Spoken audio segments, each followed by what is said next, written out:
عورت کو شوہر کے لیے بننا سنورنا اسلام میں پسندیدہ عمل۔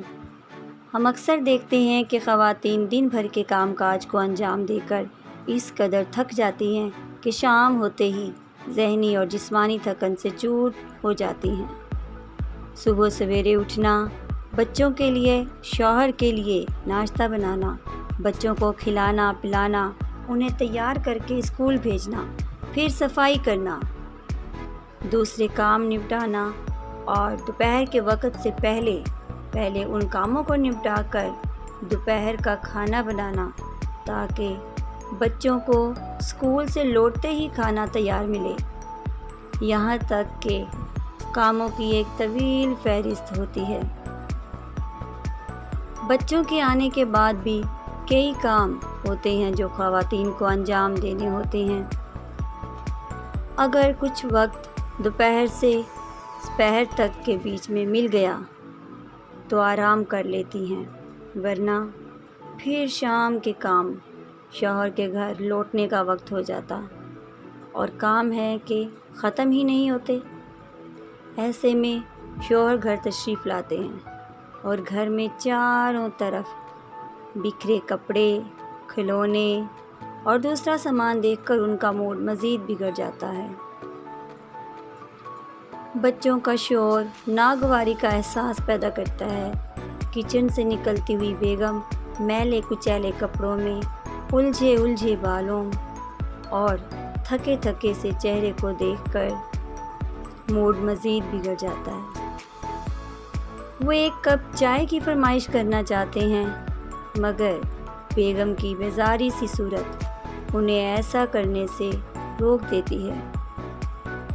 نتیجہ یہ ہوتا ہے کہ شوہر کا دل چاہتا ہے کہ بھاگ چلو کہیں دور صاف ستھری جگہ پر، جہاں بچوں کا شور نہ ہو، جہاں کوئی بیزار سی شکل نہ ہو، جہاں کوئی مسکرا کر اس کا استقبال کرنے والا ہو، بہت خوشگوار ماحول میں، جہاں چائے کا لطف دوبالا ہو اور جہاں سکون کے چند لمحے آ سکیں۔ مگر یہ سب کچھ ممکن نہیں ہوتا، اس لیے شوہر چڑچڑا سا ہو جاتا ہے۔ اس میں شک نہیں کہ خواتین مردوں کے مقابلے میں زیادہ محنتی اور جفاکش ہوتی ہیں، زیادہ ذمہ دار ہوتی ہیں۔ اگر گھر گرہستی کے کام میں ان کی دلچسپی نہ ہو تو گھر نہیں رہتا۔ خواتین صبح سے شام تک گھریلو ذمہ داریاں پوری تندہی کے ساتھ انجام دیتی ہیں۔ مگر خواتین سوچ کے بتائیں، کیا آپ کے جسم کا آپ پر کوئی حق نہیں ہے؟ کیا آپ کے شوہر کا آپ پر کوئی حق نہیں ہے؟ آپ شوہر کے لیے بناؤ سنگھار کیوں نہیں کرتی؟ شوہر کے لیے بننا سنورنا اسلام میں بہت پسندیدہ فعل ہے۔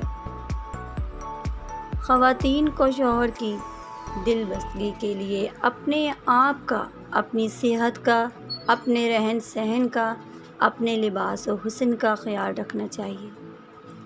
دن بھر کے کام کا ٹائم ٹیبل اس طرح ترتیب دیں کہ سارا کام شوہر کے آنے سے پہلے نمٹ جائے۔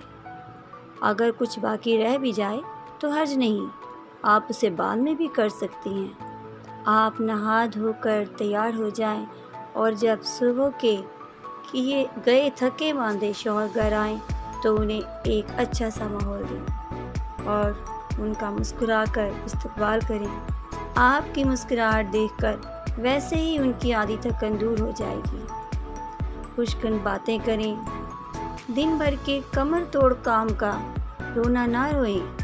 آپ کی محنت اور مشقت ان سے چھپی تو نہیں رہتی، وہ آپ کی جان فشانی کا دل میں اعتراف کرتے ہیں، دل ہی دل میں تعریف کرتے ہیں۔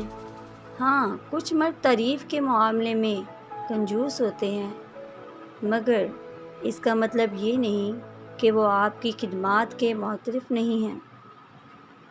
اگر مرد حضرات بھی اپنی بیوی کی محنت اور لگن، ان کی ایمانداری اور سنجیدگی کا کھلے دل سے اعتراف کریں تو بیوی کے لیے شوہر کے چند پیار بھرے الفاظ قوت بڑھانے کی ٹانک ثابت ہوں گے۔